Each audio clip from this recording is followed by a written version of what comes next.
Ano Bíblico, o estudo diário da Palavra de Deus com o pastor Carlos Oliveira.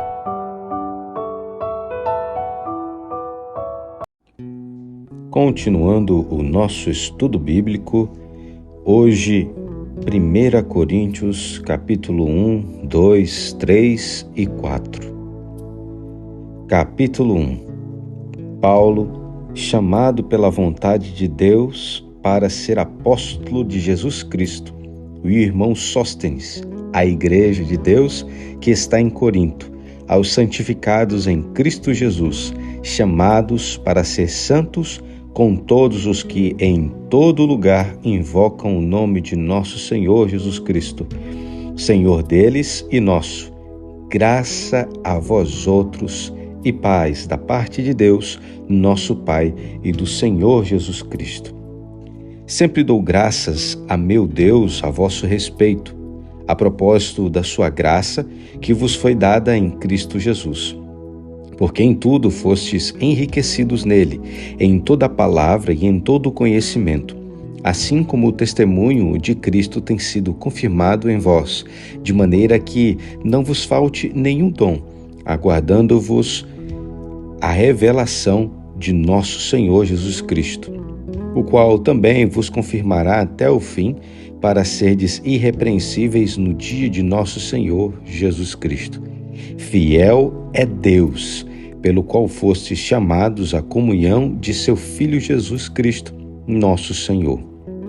Rogo-vos, irmãos, pelo nome de nosso Senhor Jesus Cristo, que faleis de todos a mesma coisa e que não haja entre vós divisões, antes sejais inteiramente unidos na mesma disposição mental e no mesmo parecer. Pois, a vosso respeito, meus irmãos, fui informado pelos da casa de Cloe de que há contendas entre vós. Refiro-me ao fato de cada um de vocês dizer: eu sou de Paulo, e eu de Apolo, e eu de Cefas, e eu de Cristo. Acaso Cristo está dividido? Foi Paulo crucificado em favor de vós, ou fostes, porventura, batizados em nome de Paulo? Dou graças a Deus, porque nenhum de vós batizei, exceto Crispo e Gaio, para que ninguém diga que fostes batizados em meu nome. Batizei também a casa de Estéfanas.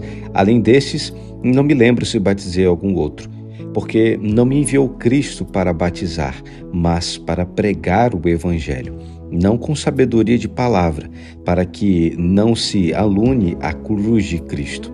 Certamente a palavra de Deus é loucura aos que se perdem, mas para nós que somos salvos, poder de Deus. Pois está escrito: destruirei a sabedoria dos sábios e aniquilarei a inteligência dos instruídos. Onde está o sábio? Onde está o escriba? Onde o inquiridor deste século? Porventura não tornou Deus louca a sabedoria do mundo? Visto como na sabedoria de Deus o mundo não o conheceu por sua própria sabedoria. Aprove a Deus salvar os que creem pela loucura da pregação, porque tanto os judeus pedem sinais, como os gregos buscam sabedoria. Mas nós pregamos a Cristo crucificado, escândalo para os judeus, loucura para os gentios. Mas para os que foram chamados, tanto judeus como gregos, pregamos a Cristo, poder de Deus e sabedoria de Deus, porque a loucura de Deus é mais sábia do que os homens, e a fraqueza de Deus é mais forte do que os homens. Irmãos, reparai, pois, na vossa vocação, visto que não foram chamados muitos sábios segundo a carne, nem muitos poderosos, nem muitos de nobre nascimento. Pelo contrário, Deus escolheu as coisas loucas do mundo para envergonhar os sábios, e escolheu as coisas fracas do mundo para envergonhar os fortes. E Deus escolheu as coisas humildes do mundo e as desprezadas, e aquelas que não são, para reduzir a nada as que são, a fim de que ninguém se vanglorie na presença de Deus.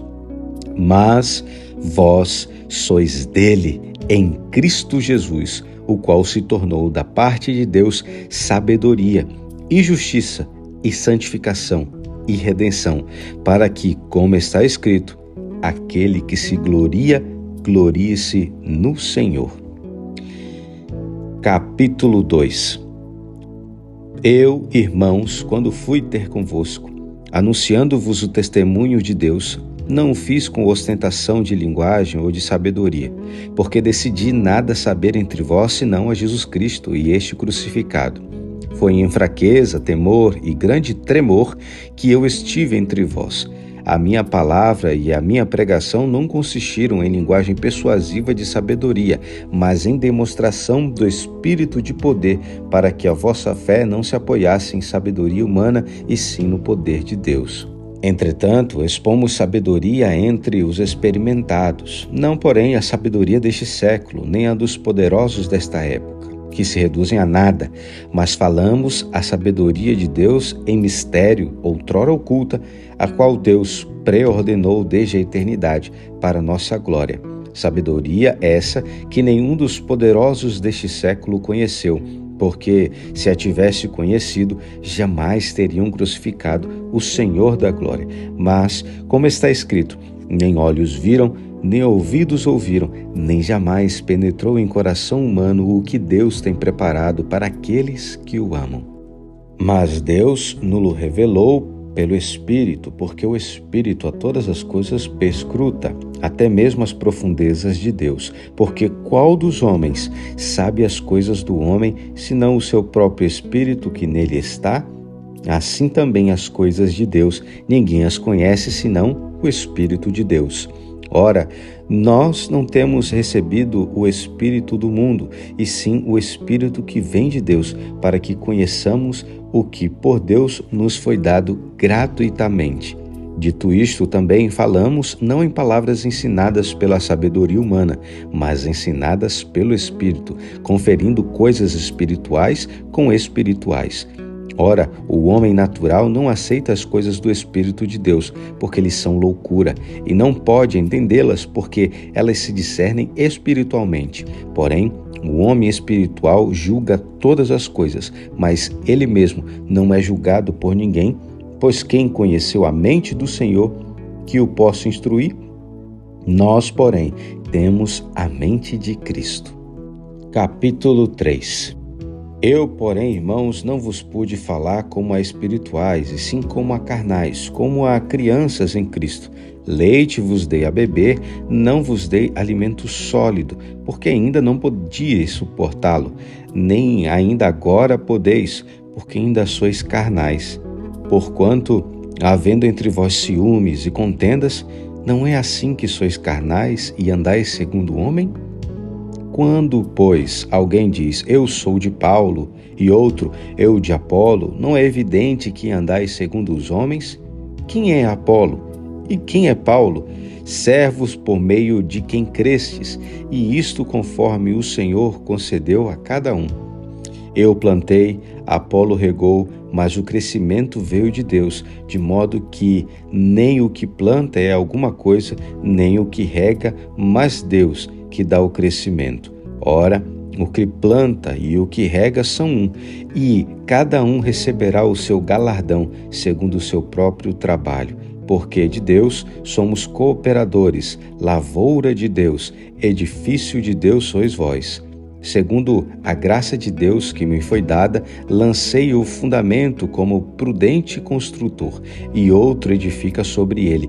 Porém, cada um veja como edifica, porque ninguém pode lançar outro fundamento além do que foi posto, o qual é Jesus Cristo. Contudo, se o que alguém edifica sobre o fundamento é ouro, prata, pedras preciosas, madeira, feno, palha, manifesta se tornará a obra de cada um, pois o dia a demonstrará, porque está sendo revelada pelo fogo. E qual seja a obra de cada um, o próprio fogo o provará. Se permanecer a obra de alguém que sobre o fundamento edificou, esse receberá galardão. Se a obra de alguém se queimar, sofrerá ele dano, mas esse mesmo será salvo, todavia, como que através do fogo. Não sabeis que sois santuário de Deus e que o Espírito de Deus habita em vós? Se alguém destruir o santuário de Deus, Deus o destruirá, porque o santuário de Deus, que sois vós, é sagrado. Ninguém se engane a si mesmo. Se alguém dentre vós se tem por sábio neste século, faça-se estulto para se tornar sábio, porque a sabedoria deste mundo é loucura diante de Deus. Porquanto está escrito, ele apanha os sábios na própria astúcia deles. E outra vez, o Senhor conhece os pensamentos dos sábios, que são pensamentos vãos.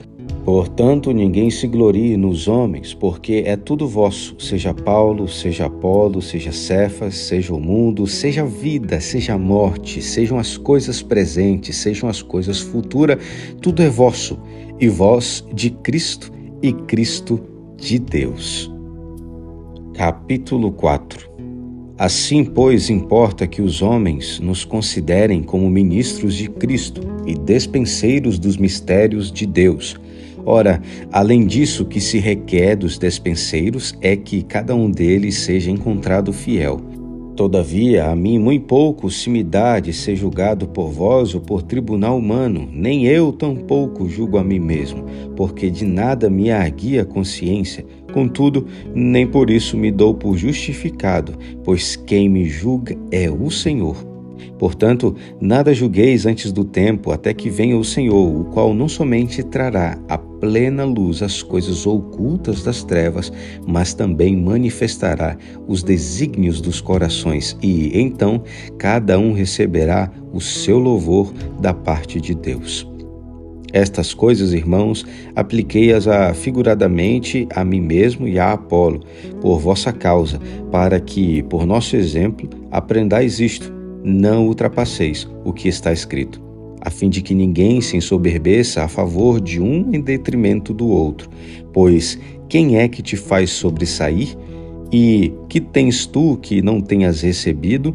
E se o recebeste, por que te vanglorias como se o não tiveras recebido? Já estais fartos, já estais ricos, chegastes a reinar sem nós. Sim, tomará reinasseis, para que também nós viéssemos a reinar convosco. Porque a mim me parece que Deus nos pôs a nós, os apóstolos, em último lugar, como se fôssemos condenados à morte, porque nos tornamos espetáculo ao mundo, tanto a anjos como a homens. Nós somos loucos por causa de Cristo, e vós sábios em Cristo. Nós fracos, e vós fortes, vós nobres e nós desprezíveis. Até a presente hora sofremos fome e sede e nudez, e somos esbofeteados, e não temos morada certa, e nos fadigamos, trabalhando com as nossas próprias mãos. Quando somos injuriados, bendizemos. Quando perseguidos, suportamos. Quando caluniados, procuramos conciliação. Até agora, temos chegado a ser considerados lixo do mundo, escória de todos. Não vos escrevo estas coisas para vos envergonhar, pelo contrário, para vos admoestar como a filhos meus amados. Porque, ainda que tivesseis milhares de preceptores em Cristo, não teríeis, contudo, muitos pais, pois eu, pelo Evangelho, vos gerei em Cristo Jesus. Admoesto-vos, portanto, a que sejais meus imitadores. Por esta causa vos mandei Timóteo, que é meu filho amado e fiel no Senhor, o qual vos lembrará os meus caminhos em Cristo Jesus, como por toda parte ensino em cada igreja. Alguns se ensoberbecem, como se eu não tivesse de ir convosco, mas em breve irei visitar-vos, se o Senhor quiser, e então conhecerei não a palavra, mas o poder dos ensoberbecidos, porque o reino de Deus consiste não em palavra, mas em poder. Que preferis? Irei a vós outros com vara ou com amor e espírito de mansidão? Esse foi o nosso estudo bíblico de hoje. O pastor Carlos ainda se recupera de sua voz. Até amanhã e que Deus abençoe vocês.